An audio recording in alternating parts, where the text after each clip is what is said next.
College Basketball Review Studio. Of course, Matt Majinski, that is Dan Siegel. No Ariel Puterman with us. He's taking the week off, but he will look to be back with us next week. But alas, we have college basketball to cover heading into Saturday. We've got our Week 12 recap, our Week 13 game picks, and let's jump right into it. You know the deal by now. Dan, your weekly J. Wright Award, something good or wholesome in college hoops.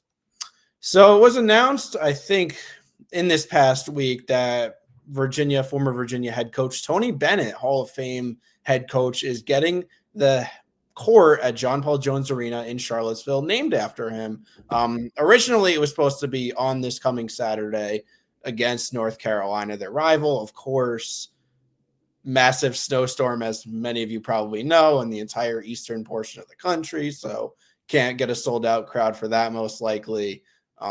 But just Tony Bennett, he's meant so much to the Virginia Cavaliers community on the court, off the court. Of course, there's a national championship, and it's just honestly, I think we could have named this the Tony Bennett Award if it wasn't maybe for a little bit of the slander that he got for his style, but otherwise he's right up there with the greatest people in the sport, and of course one of the greatest coaches as well. So I think that's definitely something good or wholesome.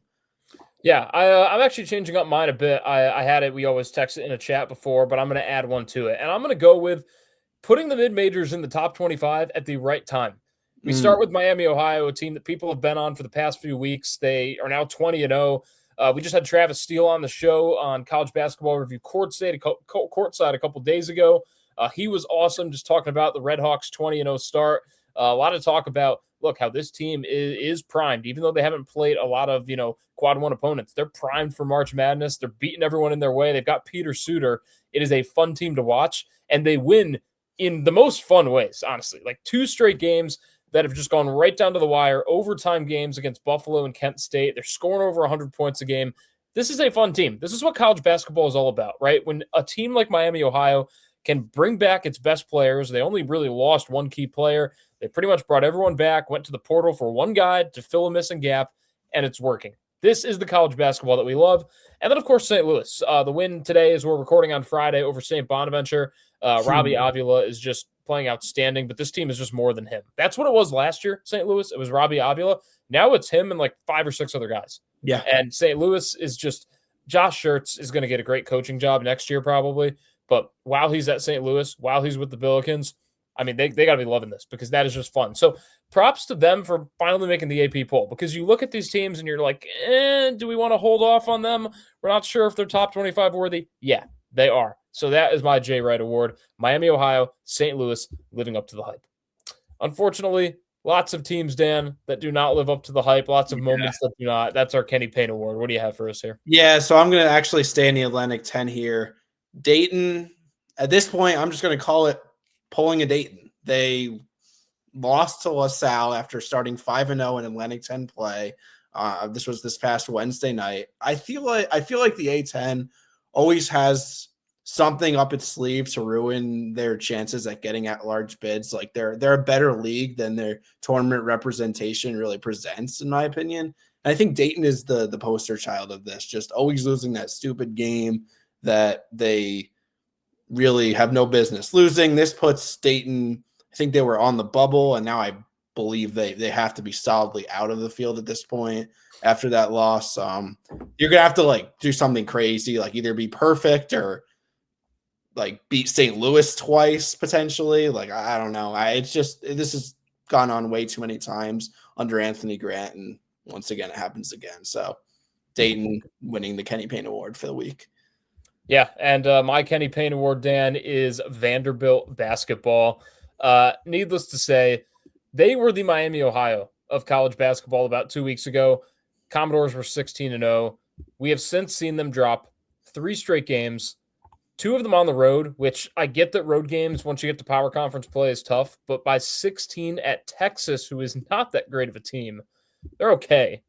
And then at Arkansas by 25, the other game against Florida. Certainly, you can't fault a team for losing to Florida and Arkansas, especially on the road. You also really can't fault a team for losing to Texas, but 2 blowout losses in that midst. This team has another road game against Mississippi State on Saturday at noon. They've got Kentucky They've got Ole Miss, Oklahoma. They've got a stretch here where they can really make up for it. They had a tough stretch there. But right now, it's tough seeing this because Nebraska continues to climb, and they continue to look like a Final Four contender. Now Vanderbilt, it's kind of rough. It's like, hey, let's reset here. I'm not saying Vanderbilt's bad. That's not what I'm saying at all. And I'm not saying it's disastrous. So it doesn't really fall under this award per se, but given the hype that they had and where they're at now, it's like, dang it. Maybe it's not Vanderbilt's year after all.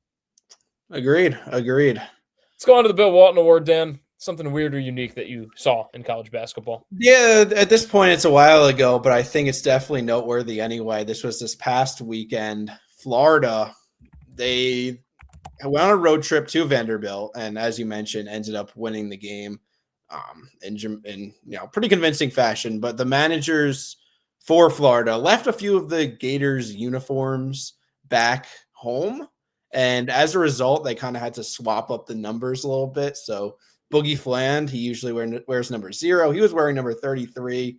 That's a normal number, whatever. Same with Micah Hanlogden.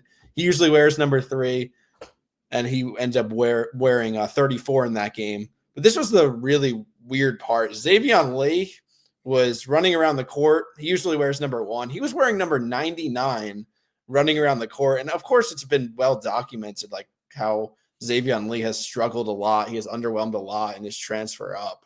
Well, he had the best game of his season, like 20 points, 8 of 13 from the field.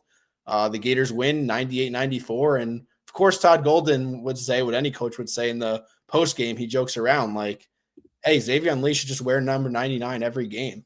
So just really weird mishap. I don't like managers have a really difficult job. I'm not clowning the managers in any way, but like I think that was really funny. Yeah. And my Bill Walton Award is something that actually hasn't happened yet, but I kind of count it because we've seen it a lot. And those are the graphics. That's the talk about Rick Pitino as we get here on Saturday, going for career win number 900.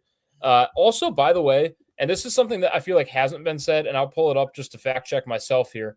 But while I do that, I mean, my biggest thing here is Rick Pitino getting to do this potentially against his own son, right? That's the thing.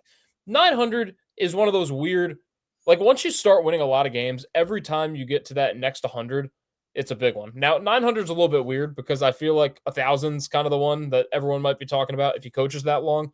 900 is just like a weird number when you look at it, right? Like I feel like you look at like wins 750 or wins 700, like groups of people. Once you get this high, there's very few that get there. So it's kind of like, what's this milestone after all? But when you look at what Rick Pitino has done and where he stands in coaching wins, here's the thing. This win, he would pass Bobby Knight. And I feel like there hasn't been enough talk about that. There's been some. But this would put Rick Pitino in in fourth place all alone, 4 wins back from Roy Williams.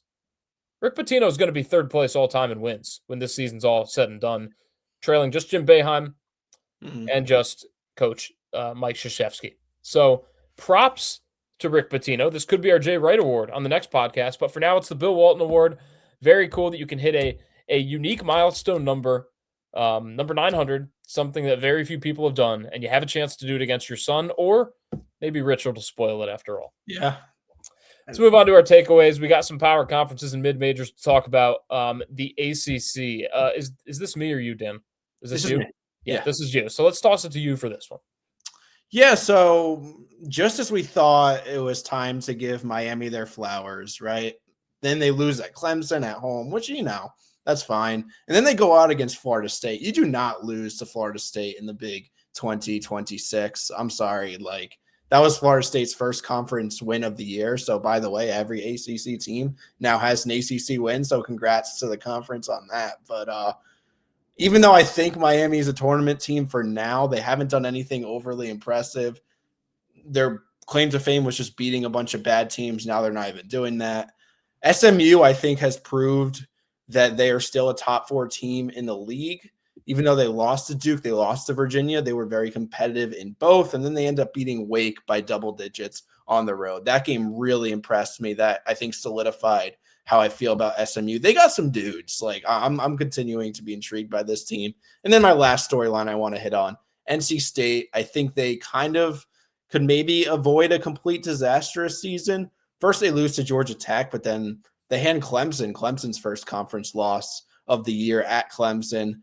This is a team that's really struggled. Their roster construction has not been there for Will Wade, but could this be like a buy low team? Could that be like a point where they propel from and kind of prove that they're at least a tournament team? Like, I think that might happen. And then real quick, Virginia keeps trending up, UNC keeps trending down. So that'll be an interesting kind of meeting in Charlottesville on Saturday. We'll preview that soon. ACC has been very fun to watch. How about the Big East? Always interesting. I'll start with the Creighton Blue Jays. A pretty impressive way to win the game against Xavier. Let's put it that way. Austin Schwartz, following his miss off the free throw line, getting the ball. Austin Schwartz just being able to put that game away the way that he did against Xavier, get Creighton a win that really helps out. You can't really afford some of these losses in the Big East. It's very weird this year. You're either good or you're not good. There's no middle in the Big East this season. There's no team that if you lose to, it's whatever. You're either good or you're bad. So Creighton, that was a very fun one. UConn last week, almost a week. It's almost been a week since then, but Georgetown. I mean, Georgetown gave them a tough game. So props to Georgetown, but also like UConn held to 64 points. UConn has not scored over. They haven't reached the 70 mark in 2 straight games, both road games, by the way, but just interesting. UConn, the offense hasn't been totally lights out like it has been in some years. My Seton Hall Pirates, it's been a tough ride lately. 3 straight losses. Look, it hasn't been easy. It's been a little bit of a tough schedule for them, but that's not good in this Big East because now you're giving yourselves these next 3 games at DePaul, home against Xavier, home against Marquette. You better win them. Seton Hall cannot afford to lose any of those 3 games if they want to stay in the NCAA tournament conversation. And then let's look back at Georgetown again, because Ed Cooley has been making some comments about how he feels fortunate and blessed to have a win in the Big East. And that's not really what you want to hear if you're a Georgetown fan, because this was a program that looked like it was starting to get itself in order, had an okay year last year. You said, okay, maybe Ed Cooley's building something. I'm not saying it's going to be foolproof in year 3 here, but it definitely ain't good. And Georgetown can't seem to score the ball. That seemed like something I thought they'd be able to do. I thought this team had scores. So, not great in DC. If you're a Hoyas fan, obviously a lot more in the Big East I could talk about. But those are my storylines out of that conference in Week 12. Dan, let's move to the Big 12 if you want to do that next. Yeah, so Iowa State kind of shows that I think they have a little more flaws than we kind of realized. Like, I think a couple weeks ago, they took their first loss of the season. That was a blowout loss to Kansas.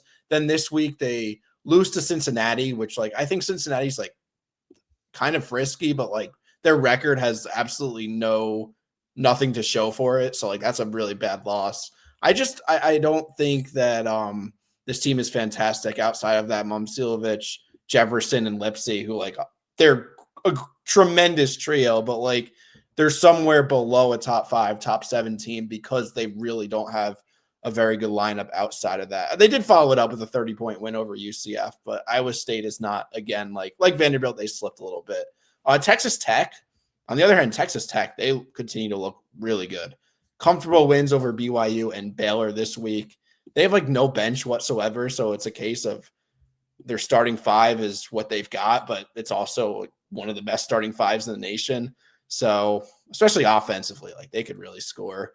And then Kansas, they've won 3 straight, so continue to monitor them.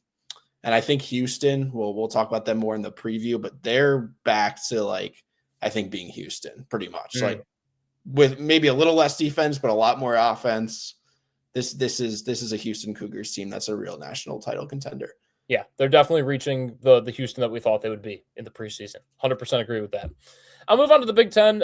Again, there's like 90 teams in this conference, so I'm literally just going to single out my top 3 talking points out of the Big Ten this past week. And I start with UCLA and Donovan Dent putting up an amazing stat line on his way to getting the Bruins a home win over number 4 ranked Purdue, pretty much vaulting UCLA into the field for now. When we look down at March Madness, right now I think UCLA is still a bubble team. But then you kind of automatically have to put them in and even up a seed line. When you're like, I don't care if you're looking at quad 1 wins. When you get a win over a team like Purdue, that counts for 2 quad 1 wins in my book. That's the same as Ohio. Who beat Michigan? Wisconsin beating Michigan. That's the same as Wisconsin beating Michigan. I know Ohio State's playing them right now as we're recording. Yeah. And they're actually hanging around with them a bit. But Wisconsin, it's the same deal, right? You beat a team like that, like they beat Michigan. 2 quad 1 wins in my book. I know they kind of do look at it, the committee. There's quad 1A. But yeah, that's a great win for UCLA. Michigan State, look, Tom Izzo calling out one of his players on defense after only allowing 52 points is just pure Tom Izzo. Like, obviously, he sees stuff out there. You look at a box score. We can't look at the box score. You got to actually watch the game, watch the tape. And I know that Tom Izzo is right in what he's saying, but it's just talk about a great coach, right? Give up 52 points. And the first thing you say is he can't guard my 99-year-old mother. Like, bravo. We got to get more of that. More Tom Izzos in the world, please. And then Maryland last week with the big win over Penn State, but more so Diggy Coit, 43 points. He is all Maryland has. He's all Buzz Williams has. And, yeah, it's fun. If you're a Terps fan, throw the towel in, but just have fun watching Diggy Coit because, I mean, he came 2 points shy of breaking the Maryland record for single game points. So, great player to have on your roster. Let's move on to the mid-major, Dan. I know that's your land. That's your forte. So give us the takeaways from mid-major hoops.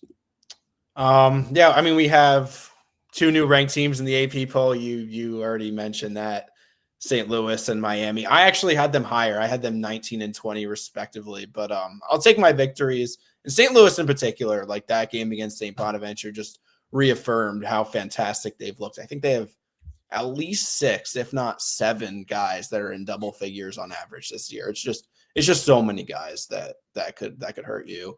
I want to talk about St. Peter's a little bit because their backs are being noteworthy. They loaded up their non-con. They played a bunch of really good high major teams. They lost a bunch, as you would expect.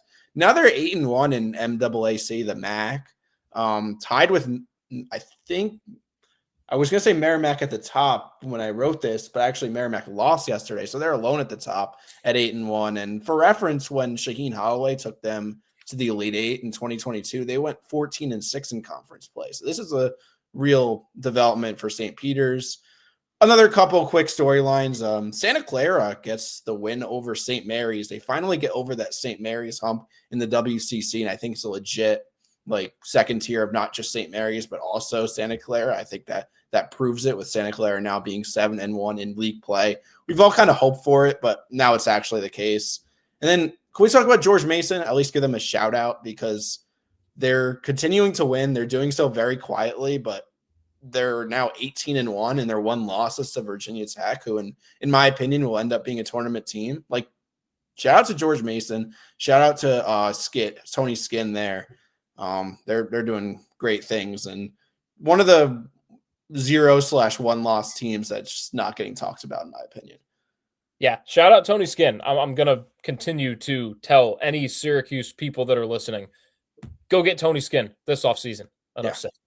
Let's move on to the SEC, the final conference that we do takeaways for. And we'll start with Alabama because I can't believe we've gotten about 20 minutes into this podcast and haven't mentioned Nate Oates and his decision to get Charles Bediako, former player, onto the roster. We probably should have had that in the beginning of the podcast because it's huge college basketball news. But at the same point, everyone already knows about it. So I'm not saying something here. You're just kind of re-saying it. And obviously, if you're Alabama, you're kind of public enemy number 1 at this point, right? I mean, everyone wants to beat them. You hear coaches saying it. Todd Golden, I believe, had some words about it where he was like, we're going to beat them anyways. So, yeah, interesting. Everyone wants to beat the SEC, beat Alabama in the SEC. So that's just, I mean, I guess it's creating more rivals. So say what you want. A couple teams, though, that I want to talk about that are continuing to play really, really good college basketball. I'll start with Kentucky. I'm not going to sit here and say they figured it out because their last 3 wins have been won by a combined 8 points. One of those was against LSU. The other was against Texas. The other was a decent win at Tennessee. They haven't beat the cream of the crop in the SEC, but, okay. But I do want to say, okay, Mark Pope, you seem to be getting the act together. You haven't lost the fan base. You have seen Kenny Payne lose the Louisville fan base. You see Red Autry losing the Syracuse fan base. Mark Pope is not there yet. So if you're a Kentucky fan, hold your breath. Have a little bit of trust. I'm not saying he's the right guy, but I'm saying let him at least do his thing, continue this year. If they get 20-plus wins, let them have another year, and then let's grade where it's at. Let's not panic yet. in Lexington. Florida, I mentioned Todd Golden. It seems like after that road loss to Missouri, they have been playing their best basketball of the season. Maybe that's what they needed. 15 over Georgia, 24 over Tennessee, 17 on the road at Oklahoma, on the road at Vanderbilt, 18 over LSU. They're either beating quality teams or they're blowing out anyone in their way. Florida is a team to watch in the Final Four. Again, I think they can get back there. And one more one before we stop our takeaways, Dan. Texas A&M. They are on top of the SEC, tied with Florida. I just want to say, I'm not in on Texas A&M, but I'm saying, hey, let's watch, right? Let's at least acknowledge it, yeah. Yeah, I don't think they're a Final Four contender. I don't think they're a second weekend team, but 5-1 start in the SEC. Let's see what they can do from here. Bucky ball, it's working. Fair enough. Let's move on to our game picks. We do not have a guest picker. We also don't have Ario, so we should be able to get through this pretty quick today.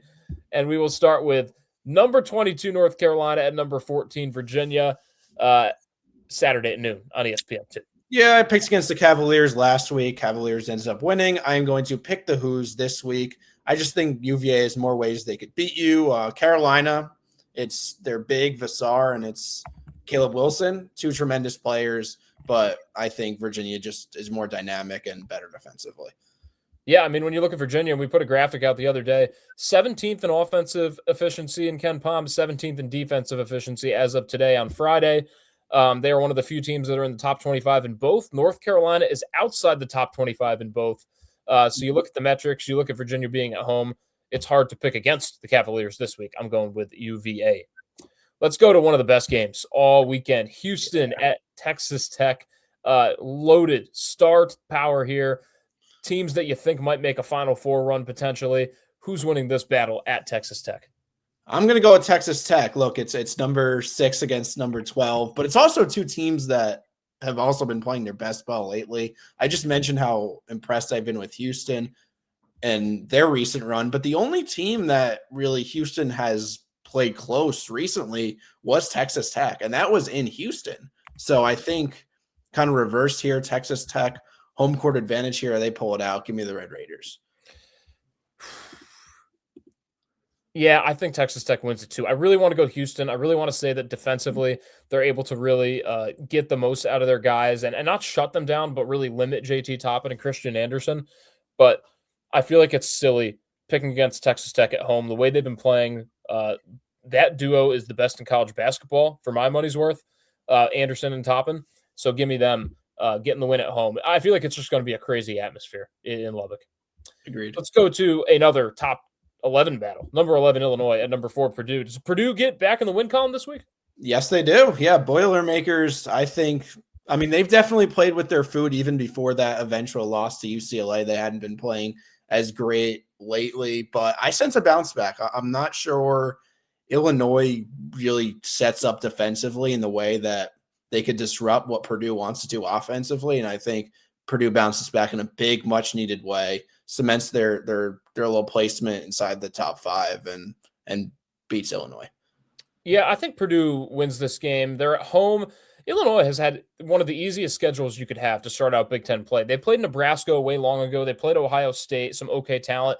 But since the real Big Ten schedule got going, we're talking about Penn State, Rutgers, Iowa, Northwestern, Minnesota, Maryland. They're playing the bottom feeders. I just don't know if they're going to be ready for this game at a Purdue team. I just feel like they haven't played the best comp lately. Purdue's coming off that loss. They're going to want to win this game. I think Purdue comes out of the gates firing, and I think the Boilermakers hang on to win this one at home. Let's go to Tennessee, who are unranked now, looking for a ranked win at Alabama. And, we all know that the focus is going to be on what's happening in Alabama. Yeah, and I really, it's wishful thinking. I want to say, the distractions behind the whole Bediako thing ends up falling flat on its face. And, he's a great player, but it's just going to turn into more of a liability with the locker room chemistry. I want to say all that, but then I also look at a Tennessee team who has been underwhelming lately.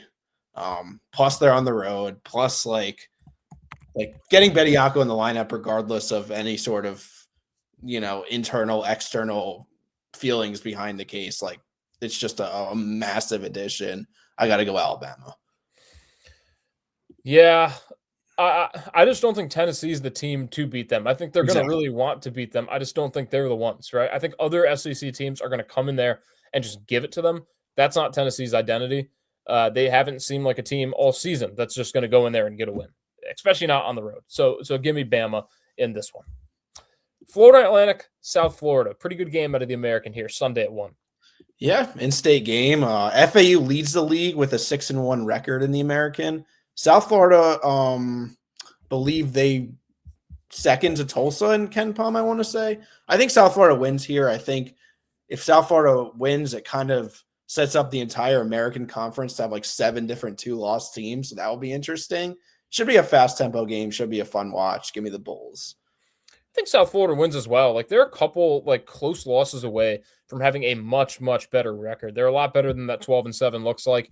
And obviously with South Florida, with this team, they do bring defense, but they could just really score the ball. And I just think they could just score the ball at home here in this matchup. So give me USF at home against, look, this isn't your Dusty May FAU team. Sure. So it's just not the same.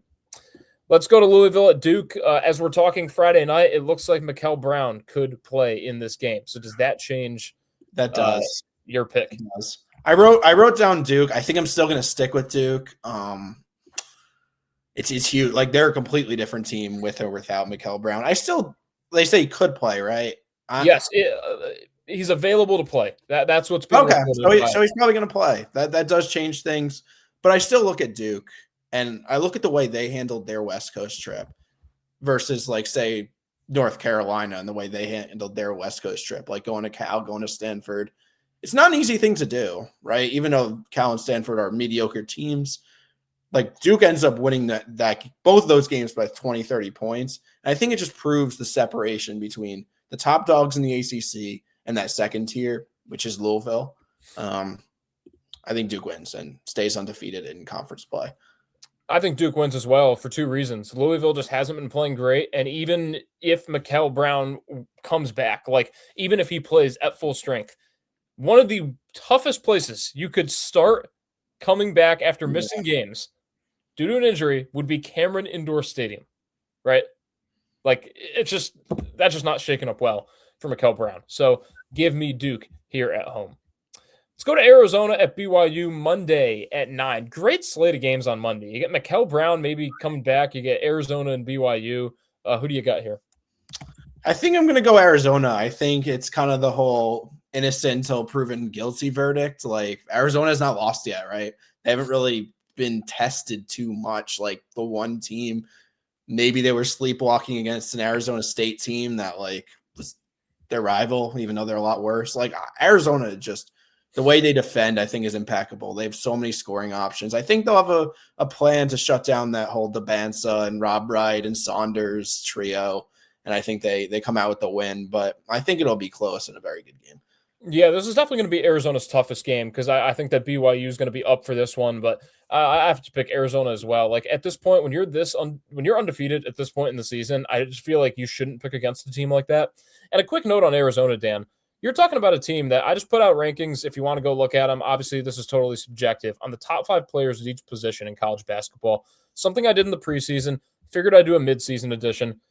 Between Koa Pete, Braden Burries, Jaden Bradley, Motijas Krivas, Toby Awaka, I wasn't able to put any of these guys in the top 5 of any of their positions. And obviously, you can argue them, right? You could argue Koa Pete. His scorings went down a little bit. You could argue the way Braden Burries has been playing, right? He's been playing one of the best guards in the country. But it's too, like, this team does not rely on one of these guys. And it's crazy because the talent there is off the charts.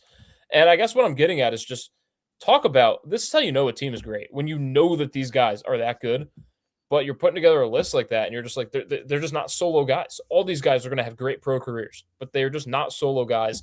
This is the best team that Tommy Lloyd has had. This is the best job he's done with a team that he's had. He's had talent before, but he is getting them to all buy in. They're all still doing what they do best, but they are buying into his way. Give me Arizona on the road.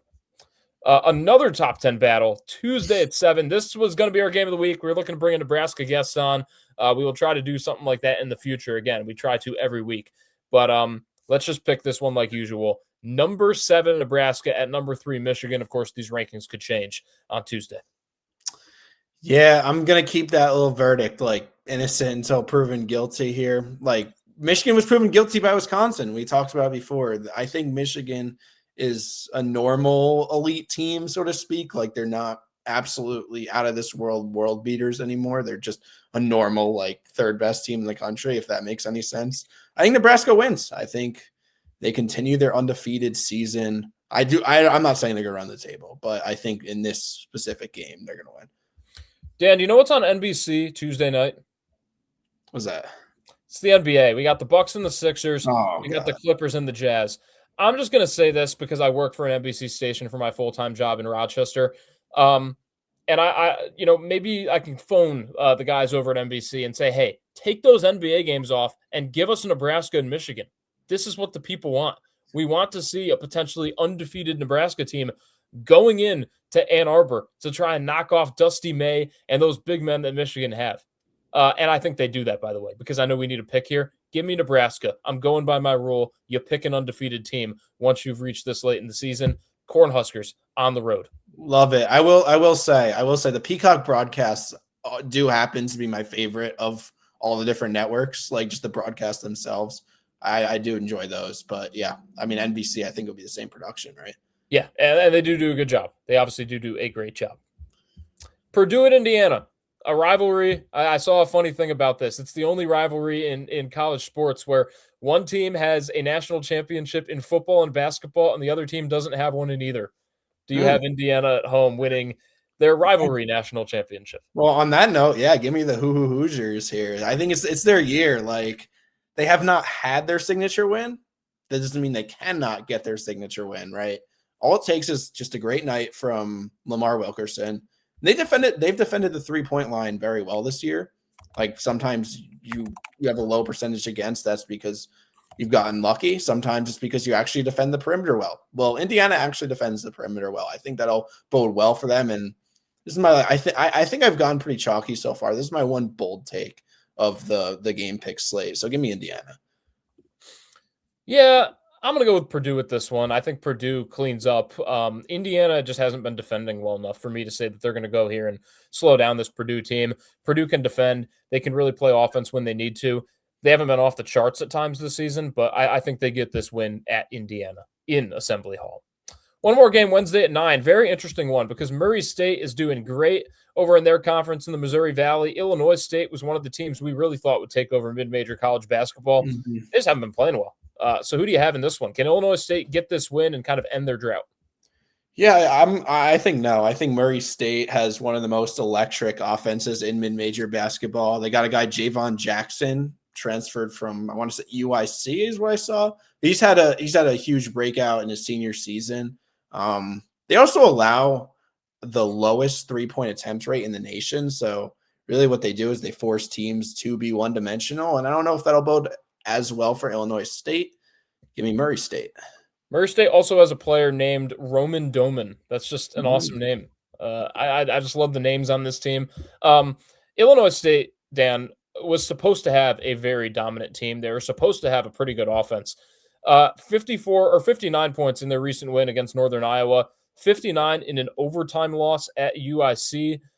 Their defense has been great, but the offense is just not doing it for me. And like you said, they're going to have to keep up with Murray State. Give me the Racers at home, and we'll end this podcast on, hey, this is not John Morant's Murray State, but they're worth watching. For sure. Dan, great slate of games as always, and more college basketball to look forward to.